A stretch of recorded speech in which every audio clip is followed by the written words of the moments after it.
What's the meaning of brown ale?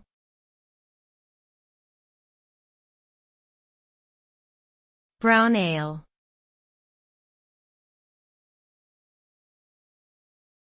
Brown ale.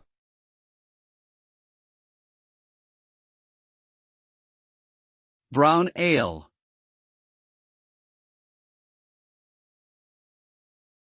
Brown ale.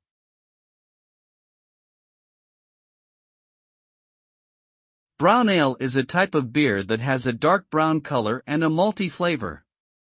It typically has a low hop bitterness and a medium body, with moderate carbonation.